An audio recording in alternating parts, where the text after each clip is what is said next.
Assalamualaikum warahmatullahi wabarakatuh.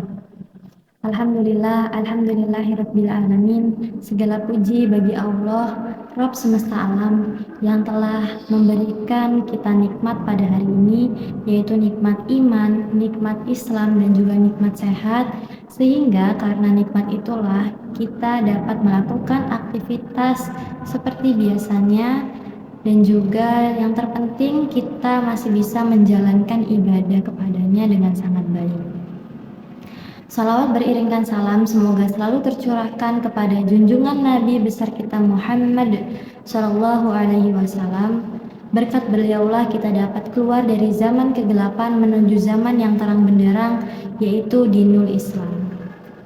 Semoga kita termasuk ke dalam golongan orang-orang yang mendapatkan syafaatnya di yaumil kiamah kelak. Karena pada hari itu tidak dapat kita meminta pertolongan kepada siapapun kecuali atas izin Allah. Teman-teman yang dirahmati Allah Subhanahu wa Ta'ala, pernah nggak sih kita tuh ngerasa senang banget ketika kita mendapatkan rezeki dan juga uang tambahan? Nah, pernah nggak di situ juga kita bertanya, apakah semua yang Allah berikan ini benar-benar milik kita seutuhnya, atau justru ada hak orang lain di dalamnya yang Allah titipkan? Nah, dari pertanyaan sederhana inilah kita akan belajar tentang ibadah maliyah. Ibadah maliyah itu berkaitan dengan harta yang kita miliki untuk disedekahkan ke orang lain dengan diniatkan untuk beribadah kepada Allah. Teman-teman pasti kalau misalnya mendengar kata ibadah, yang terlintas dalam benak teman-teman itu adalah sholat, membaca Al-Quran, kemudian puasa, kemudian berzikir. Padahal harta yang kita miliki, yang kita berikan kepada orang lain dengan diniatkan karena Allah, itu juga termasuk ke dalam ibadah, teman-teman. Nah, ibadah yang berkaitan dengan harta inilah yang biasanya disebut dengan ibadah maliyah. Ini merupakan bentuk rasa syukur kita kepada Allah, bahkan juga merupakan wujud dari kita peduli terhadap sesama.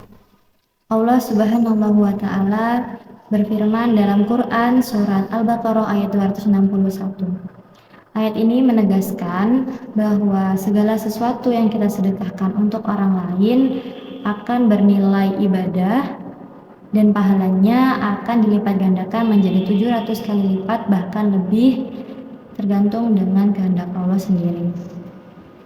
Sudah jelas diterangkan pada ayat ini, jika kita menjalankan ibadah dengan harta kita, dengan menyedekahkan harta kita, dengan menginfakkan atau menzakatkan harta kita, kita tidak akan menjadi miskin. Justru malah harta itu akan Allah ganti jauh lebih banyak daripada yang kita keluarkan.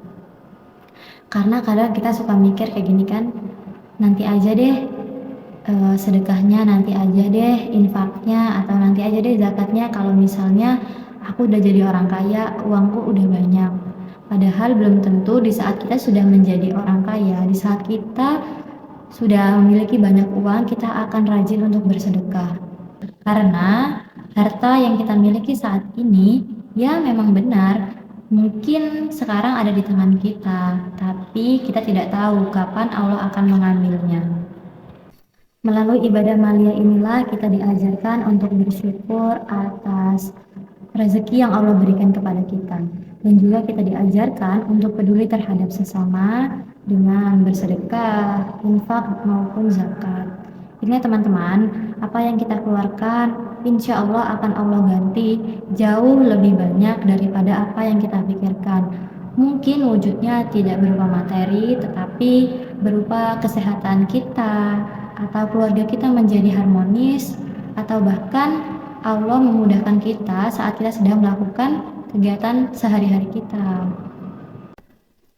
Teman-teman, jika kita belum bisa bersedekah menggunakan harta yang kita miliki, Islam telah mempermudah kita dengan sedekah menggunakan senyuman yang tulus di hadapan teman-teman kita di luar sana, di hadapan orang lain, atau selain dengan senyuman, kita juga dapat bersedekah melalui bantuan-bantuan kecil yang kita berikan kepada mereka.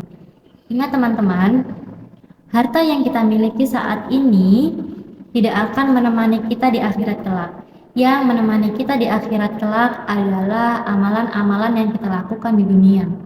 Kadang kita tidak tahu amalan sekecil apa yang dapat memberatkan timbangan kita di akhirat kelak. Semoga kita senantiasa menjadi orang-orang yang rajin beribadah, kemudian gemar berbagi, dan yang terpenting kita menjadi orang-orang yang gemar dalam bersyukur. Teman-teman yang dirahmati Allah Subhanahu wa Ta'ala, dari pembahasan kita tadi kita belajar bahwa ibadah itu bentuknya tidak hanya tenaga dan juga lisan, tetapi juga bisa dengan harta yang Allah berikan kepada kita, yang kita sedekahkan kepada orang lain, diniatkan karena beribadah atau diniatkan karena Allah Ta'ala. Semoga yang sedikit ini dapat bermanfaat bagi teman-teman semua dan juga dapat bermanfaat bagi saya pribadi, karena pada video kali ini saya sudah banyak sekali berbicara. Pasti akan ada kesalahan yang saya lakukan dalam penyampaian. Saya mohon maaf dan kepada Allah saya mohon ampun. Akhirul kalam, wassalamualaikum warahmatullahi wabarakatuh.